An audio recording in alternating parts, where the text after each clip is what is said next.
हाँ दोस्तों आज हम लोग एडुटेरिया का BSSC CGL का दोस्तों सेट 10 देखने जा रहे हैं। ठीक है, और 9 सेट इस पर ऑलरेडी अपलोड है। तो चलिए दोस्तों 1 बाय 1 करके सारे क्वेश्चन को देख लेते हैं। दोस्तों इसमें हम GK GS और करंट को देखेंगे, मैथ रीजनिंग हम लोग बाद में देखेंगे। ठीक है, तो चलिए दोस्तों इस पर स्टार्ट करते हैं। क्वेश्चन को बड़ा कर लेते हैं, उसके बाद सारे क्वेश्चन को लगाते हैं। ठीक है, देखिए भौतिकी के क्षेत्र में 2024 का नोबेल पुरस्कार किसे प्रदान किया गया? तो किसे प्रदान किया गया तो याद रखिएगा, ऑप्शन गैरी बरूकुन और जेफरी हिंटन। ऑप्शन दोस्तों 1 मिनट थोड़ा सा गड़बड़ हो गया। देखिए दोस्तों यहाँ पे है बी जेफरी हिंटन और John Hopkins, B and C। ठीक है, ऑप्शन। ठीक है, नेक्स्ट देखिए यहाँ पे सितंबर 2024 का भारत का पहला पेपरलेस पंचायत चुनाव किस राज्य में आयोजित किया गया? तो किस राज्य में आयोजित किया गया तो याद रखिएगा, ऑप्शन B मध्य प्रदेश। ठीक है, नेक्स्ट है पैरा ओलंपिक खेल 2024 के संबंध में कौन सा कथन सत्य है? तो याद रखिएगा, इसमें पदक तालिका में भारत 7 स्वर्ण 9 रजत और 13 कांस्य पदक के साथ 18वें स्थान पर रहा। भारत ने सबसे ज़्यादा 17 पदक एथलेटिक्स में हासिल किए। वहीं बैडमिंटन में 5, निशानेबाजी में 4 और तीरंदाजी में 2 पदक जीते। राकेश कुमार के साथ पदक हासिल कर शीतल देवी भारत की सबसे युवा पदक विजेता बनी। ठीक है, तो ऑप्शन D के साथ चला जाएगा, सभी सही है। ठीक है, उसके बाद है हाल ही में कहाँ 6वां बिम्स्टेक शिखर सम्मेलन आयोजित हुआ था? कहाँ पे हुआ याद रखिएगा, ऑप्शन A थाईलैंड में। ठीक है, उसके बाद देखिए यहाँ पे निम्नलिखित में से कौन सा युग्म सुलेमित है? तो कौन सा युग्म सुलेमित है तो याद रखिएगा, देखिए दोस्तों यहाँ पे है विदेश सचिव विक्रम मिस्त्री, रक्षा सचिव राजेश कुमार और राजस्व सचिव अरुण चावला। इनमें से सभी सही है, ऑप्शन D। ठीक है, उसके बाद है नेक्स्ट देखिए यहाँ पे किस देश ने हाल ही में उन्नत पृथ्वी अवलोकन उपग्रह LOS-4 लॉन्च किया? तो कौन सा है तो याद रखिएगा, ऑप्शन D जापान। 15 जुलाई 2024 को चौथी बार नेपाल के प्रधानमंत्री के रूप में किसने शपथ ली? तो कौन किसने लिया? Option B KP Sharma Oli. ठीक है, उसके बाद है वैश्विक प्राकृतिक संरक्षण सूचकांक 2024 में भारत का कौन सा स्थान है? तो कौन सा स्थान है याद रखिएगा दोस्तों, तो भारत का स्थान है दोस्तों ऑप्शन D 176वां। ठीक है, नेक्स्ट देखिए यहाँ पे क्या है US ओपन 2024 पुरुष एकल में उपविजेता कौन था? तो कौन था याद रखें, ऑप्शन D टेलर फ्रीज। ठीक है, उसके बाद है हाल ही मंगल ग्रह पर खोजे गए 3 नए क्रेटर्स में बिहार के किस कस्बे का नाम इन क्रेटर्स में से एक का नाम रखा गया? तो कौन सा याद रखिएगा, ऑप्शन 3 हिलसा। ठीक है, उसके बाद नेक्स्ट देखिए यहाँ पे महिला विश्व रैपिड शतरंज चैंपियनशिप 2024 का खिताब किसने जीता? तो किसने जीता है, ऑप्शन B कनेरू हम्पी। ठीक है, पेन पिंटर पुरस्कार 2024 से किसे सम्मानित किया गया? तो किसे सम्मानित किया गया याद रखिएगा, ऑप्शन D अरुंधति रॉय। ठीक है, उसके बाद है नमो ड्रोन दीदी योजना किस मंत्रालय विभाग की पहल है? तो किस मंत्रालय की जाता है, ऑप्शन C कृषि और किसान कल्याण विभाग। ठीक है, उसका नेक्स्ट देखिए यहाँ पे आम लोकसभा चुनाव 2024 में बिहार के नतीजे के संबंध में इनमें तो कौन सा सुलेमित है? तो कौन सा सुलेमित है याद रखें, BJP 12, JDU 12 और जनता दल 4, यानी ऑप्शन D सभी सही है। ठीक है, उसके बाद नेक्स्ट देखिए यहाँ पे नेक्स्ट में कहा गया है कि निम्नलिखित पर विचार कीजिए। बिहार में कुल 5 रामसर स्थल है, नागी प्राकृतिक और नकटी मानव निर्मित रामसर स्थल है। कांवर झील रामसर स्थल समस्तीपुर जिला में है, याद रखिएगा ऑप्शन दोस्तों यहाँ ऑप्शन D इनमें से कोई सही नहीं है। ठीक है, और नेक्स्ट देखिए यहाँ पे नेक्स्ट में कहा गया है कि निम्नलिखित कथनों पर विचार कीजिए। पृथ्वी जब सूर्य से अधिकतम दूरी पर होता है तब उपसौर कहते हैं। पृथ्वी जब सूर्य से अधिक पास होती है तो उसे अपसौर कहते हैं। तो याद रखिएगा ऑप्शन D इनमें से कोई नहीं। ठीक है, उसके बाद नेक्स्ट देखिए यहाँ पे बांग्लादेश भारत के कितने राज्यों किससे सीमा साझा करता है? तो कितना है याद रखिए, ऑप्शन C 5। कैंटर बड़ी घास के मैदान कहाँ पाए जाते हैं? तो कहाँ पाए जाते हैं याद रखिए, ऑप्शन B न्यूजीलैंड में। ठीक है, उसके बाद नेक्स्ट देखिए निम्नलिखित में से कौन सा युग्म सुलेमित है? तो कौन सा युग्म सुलेमित नहीं है? तो याद रखिएगा ऑप्शन C चिया पास पठार अर्जेंटीना, यही सुलेमित नहीं है। ठीक है, उसके बाद है जनसंख्या की दृष्टि से भारत का सबसे बड़ा जनजातीय समूह कौन सा है? याद रखिए ऑप्शन B भील। ठीक है, उसके बाद है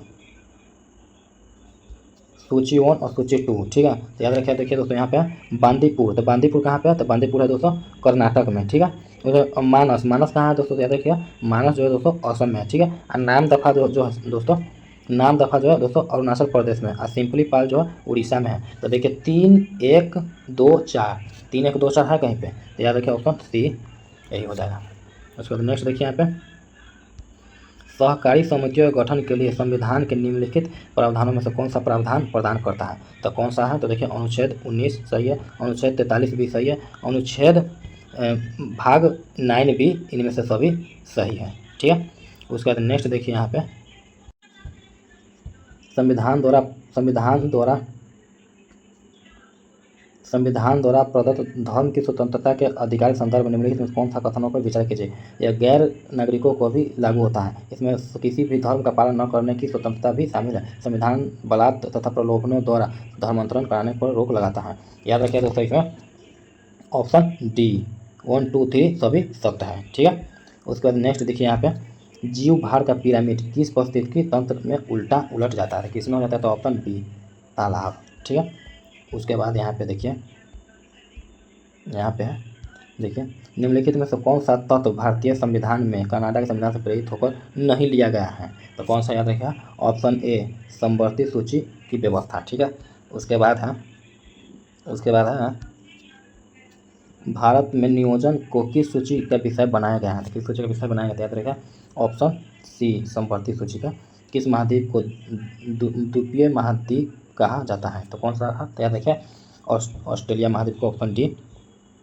उसके बाद है दलदली भूमध्यरेखीय उष्ण आर्द्रता वाली वनस्पति को कहा जाता है, तो क्या कहा जाता था, ऑप्शन डी हाइग्रोफाइट। ठीक है। नेक्स्ट देखिए, येरेवान निम्न में से किस देश की राजधानी है, तो याद रखिए ऑप्शन ए आर्मेनिया। ठीक है। उसके बाद है भारतीय संसद का संयुक्त अधिवेशन किसके द्वारा बुलाया जाता है, किसके द्वारा बुलाया जाता है, ऑप्शन ए राष्ट्रपति द्वारा। उसके बाद है भारतीय संविधान में आपातकालीन उपबंध की व्यवस्था संविधान के किस भाग में किया गया था, किस भाग में किया गया, ऑप्शन सी भाग 18 में। ठीक है। उसके बाद है राज्यसभा के सदस्य चुने जाने की दृष्टि में निम्न राज्यों को अवरोही क्रम में घटते हुए क्रम में व्यवस्थित कीजिए। याद रखिएगा दोस्तों, यहाँ पे है सबसे पहले हो जाएगा महाराष्ट्र। ठीक है। उसके बाद हो जाएगा तमिलनाडु। ठीक है। उसके बाद गुजरात, उसके बाद हो जाएगा राजस्थान। 3 1 2 4 3 1 2 4 है दोस्तों यहाँ पे कहीं पे, तो ऑप्शन सी यही हो जाएगा आंसर। ठीक है। उसके बाद है किसी राज्य विधानसभा के अध्यक्ष अपना त्याग पत्र देने चाहता है तो किसे अपना त्याग पत्र प्रेषित करेगा, तो किसे करेगा, याद रखिएगा ऑप्शन सी विधानसभा के उपाध्यक्ष को। ठीक है। उसके बाद नेक्स्ट है कामेत नमचा पड़वा गुरला मंधाता निम्न में से किसके नाम आते हैं, याद रखिएगा ऑप्शन डी हिमालय की पर्वतीय चोटियाँ। ठीक है।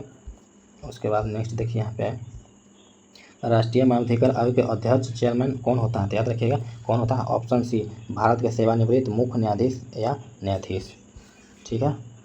उसके बाद मोत्सू पर्व भारत के किस राज्य में मनाया जाता है, तो किस राज्य में मनाया जाता है, ऑप्शन डी नागालैंड। ठीक है। उसके बाद राष्ट्रीय समुद्र विज्ञान संस्थान नेशनल इंस्टीट्यूट ऑफ ओशनोलॉजी का मुख्यालय कहाँ स्थित है, तो याद रखिएगा ऑप्शन डी गोवा। ठीक है। उसके बाद नेक्स्ट देखिए यहाँ पे, वह सिस्टम जो आईपी एड्रेस को आसानी से याद रखे जा सकने वाले प्रारूप में परिवर्तित कराती हैं, तो याद रखिएगा option A domain name system. ठीक है। उसके बाद है DRDO द्वारा निर्मित इनमें से कौन सी मिसाइल हवा से हवा में मार करने में सक्षम मिसाइल, तो याद रखिएगा ऑप्शन डी अस्त्र। ठीक है। उसके बाद है निम्नलिखित में से कौन सी योजना वर्ष 2006 में शुरू की गई थी, तो कौन सी योजना, तो ऑप्शन सी महात्मा गांधी राष्ट्रीय ग्रामीण रोजगार गारंटी योजना। ठीक है। उसके बाद है जंपिंग जिन का सिद्धांत किसके द्वारा दिया गया था, तो याद रखिए ऑप्शन ए बर्बरा मैकक्लिंटॉक। ठीक है। उसके बाद वनस्पति विज्ञान के जनक किसे कहा जाता था, याद रखिएगा ऑप्शन बी थियोफ्रेस्टस। ठीक है। उसके बाद है अमीनो एसिड की आवश्यकता किसके संश्लेषण के लिए होती है, तो याद रखिए ऑप्शन 3 प्रोटीन। ठीक है।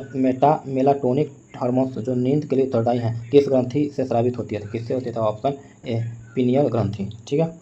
उसके बाद है नेक्स्ट देखिए यहाँ पे जठर ग्रंथियों द्वारा स्रावित जठर रस का pH में कितना होता है, तो कितना होता है, याद रखिएगा ऑप्शन सी 1.8। ठीक है। उसके बाद यहाँ पे है नीचे दिए गए कथनों को गलत की पहचान करें, याद रखिएगा ऑप्शन सी जंतु कोशिकाओं में वृद्धि मुक्त कोशिका के आकार में वृद्धि से होती है, जो गलत है। उसके बाद शैवाल और कवक के मिलने से लाइकेन बनता है, जिसे कहते हैं ऑप्शन बी म्यूचुअलिज्म। ठीक है। और कौन सा एकोस्किया प्रोकैरियोटिक जीवों का समूह है, तो कौन सा है, याद रखिए ऑप्शन ए मोनेरा। उसके बाद है ट्री ट्रिपेनोसोमा नामक निद्रा रोग का कारण क्या है? क्या है याद रखिए, ऑप्शन ए प्रोटोजोआ। ठीक है, उसका न्यूटन के गति के द्वितीय और तृतीय दोनों नियमों के सम्मिलित प्रभावों को किस नियम की प्राप्ति होती है? याद रखिए ऑप्शन डी संवेग संरक्षण का नियम। ठीक है, उसके बाद है यदि किसी वस्तु की गति की किस दिशा में घर्षण बल हमेशा कार्य करता है? तो याद रखिएगा ऑप्शन ए विपरीत दिशा में। ठीक है, उसके बाद है निम्न में से किस पदार्थ की यंग प्रत्याशा गुणांक यंग मॉडुलस ऑफ इलेक्ट्रिसिटी सबसे कम है? तो याद रखिएगा ऑप्शन ए रबर। उसके बाद है यदि पृथ्वी का गुरुत्वाकर्षण बल अचानक लुप्त हो जाता है तो निम्न में से कौन सा परिणाम होगा? तो याद रखिएगा ऑप्शन बी वस्तु का भार शून्य हो जाएगा परंतु द्रव्यमान वही रहेगा। ठीक है दोस्तों, नेक्स्ट देखिए यहाँ पे जल में डूबे हुए वायु के बुलबुले का व्यवहार किस तरह का होता है? याद रखिएगा ऑप्शन डी अवतल लेंस। ठीक है, उसके बाद नेक्स्ट देखिए यहाँ पे फोटोवोल्टाइक सेल का कार्य निम्न में से कौन सा है? याद रखिए ऑप्शन बी प्रकाश ऊर्जा को विद्युत ऊर्जा में परिवर्तन। ठीक है, उसके बाद है रेडियो सक्रियता रेडियो एक्टिविटी की खोज किसके द्वारा की गई थी? तो याद रखिए ऑप्शन सी H.A. बेकरल। ठीक है, उसके बाद नेक्स्ट देखिए यहाँ पे सिलिकॉन जर्मेनियम और सेलेनियम कैडमियम की प्रतिरोधकता पर क्या प्रभाव होगा यदि ताप बढ़ा दी जाए? तो याद रखिएगा ऑप्शन बी घटेगी। ठीक है, उसके बाद है निम्न में से कौन सा बॉम्बे प्रेसिडेंसी एसोसिएशन के संस्थापक सदस्य नहीं थे? तो याद रखिएगा ऑप्शन सी बी आनंद चार्लू। ठीक है, उसके बाद नेक्स्ट देखिए यहाँ पे ब्रिटिश शासन के शोषण मूलक आर्थिक नीतियों का अनावरण किसके द्वारा किया गया था? किसके द्वारा किया गया? याद रखिएगा दादाभाई नौरोजी सही है, CRC दत्त सही है और दिनसा बाचा सही है, इनमें से सभी सही है। ठीक है, उसके बाद बंकिम चंद्र चट्टोपाध्याय के उपन्यास आनंद मठ में किस विद्रोह का उल्लेख किया गया है? किसका क्या था? याद रखिए ऑप्शन बी सन्यासी विद्रोह। ठीक है, उसके बाद है निम्न दिए गए संस्थानों और उनके अध्यक्षों का मिलान करें संस्थान अध्यक्ष। ठीक है, तो याद रखिए यहाँ पे है all India trade union Congress. तो दोस्तों इसका जो अध्यक्ष था इसका ये है अखिल भारतीय किसान सभा। तो इसका कौन था? याद रखिए ऑप्शन सी शाहजानंद। और राष्ट्रीय योजना समिति इसका जवाहरलाल नेहरू। यानी कि दोस्तों ACB कहीं है? तो याद रखिए ACB। तो याद रखिए दोस्तों ऑप्शन सी ACB यही है। नेक्स्ट देखिए यहाँ पे अखिल भारतीय कांग्रेस कमेटी की बैठक में 8 अगस्त 1942 सुभाष आंदोलन प्रस्ताव पारित किया गया। तो कहाँ पे पारित किया गया? तो ऑप्शन सी बम्बई में। ठीक है, उसके बाद हम नेक्स्ट देखिए यहाँ पे पटना में नमक कानून के विरोध प्रदर्शन का नेतृत्व किसके द्वारा किया गया था? किसके द्वारा किया गया था? तो ऑप्शन है अंबिका कांत सिन्हा। ठीक है, उसके बाद नेक्स्ट देखिए यहाँ पे नेक्स्ट है प्राचीन भारत की कौन सी लिपि दाएं से बाएं ओर लिखी जाती थी? तो कौन सी लिपि? याद रखिएगा ऑप्शन बी खरोष्टी लिपि। ठीक है, महावीर स्वामी की मृत्यु किस नगर या स्थान में हुई थी? तो किस में हुई थी? याद रखिए ऑप्शन डी पावापुरी। ठीक है, उसके बाद नेक्स्ट देखिए यहाँ पे किस शासक के निधन पर बदायूं ने लिखा कि सुल्तान को उसकी प्रजा को अपने सुल्तान से मुक्ति मिल गई? तो याद रखिए ऑप्शन सी मोहम्मद बिन तुगलक। ठीक है, उसके बाद है किस प्राचीन ग्रंथ का रज्मनामा नामक नाम से फारसी अनुवाद किया गया था? किसका किया गया था? Option B Mahabharat. ठीक है, उसके बाद है ओजोन ऑक्सीजन का एक डांस है। याद रखिएगा ऑप्शन ए अपरूप। ठीक है, उसके बाद नेक्स्ट देखिए क्यूरी बिंदु तापमान पर निम्न में से क्या होता है? तो याद रखिए ऑप्शन बी धातु का चुंबकीय गुण समाप्त हो जाता है। ठीक है, उसके बाद देखिए दोस्तों यहाँ पे है निम्न में से कौन सा अक्रिय गैस यौगिक बना सकता है? तो कौन सा है? तो याद रखिएगा ऑप्शन बी जीनॉन। निम्न में से कौन सा कार्बोलिक अम्ल के नाम से जाना जाता है? तो कौन सा है? तो ऑप्शन ए फिनोल। ठीक है, उसके बाद है भूप्रपटल में सबसे प्रचुर मात्रा में मिलने वाला तत्व कौन सा है? तो याद रखिएगा ऑप्शन ए ऑक्सीजन। ठीक है, कोका कोला जैसे पेय पदार्थों में खट्टा स्वाद किसके कारण होता है? तो किसके कारण होता है? तो याद रखिए ऑप्शन बी फॉस्फोरिक एसिड। ठीक है, उसके बाद नेक्स्ट देखिए यहाँ पे ब्राउन एयर शब्द का प्रयोग किसके लिए किया जाता है? तो किसके लिए किया जाता है? तो ऑप्शन डी रासायनिक धुआं। ठीक है, और नेक्स्ट देखिए गौण प्रदूषक का उदाहरण है। तो कौन सा है? तो याद रखिए ऑप्शन डी PAN। ठीक है, तो दोस्तों हमने अच्छा से ये सारे सेट को कंप्लीट किया। ठीक है दोस्तों, तो वीडियो को लाइक शेयर एंड सब्सक्राइब कीजिए दोस्तों, अपने दोस्तों को भी बताइए। तो मिलते हैं नेक्स्ट वीडियो में, तब तक के लिए बाय।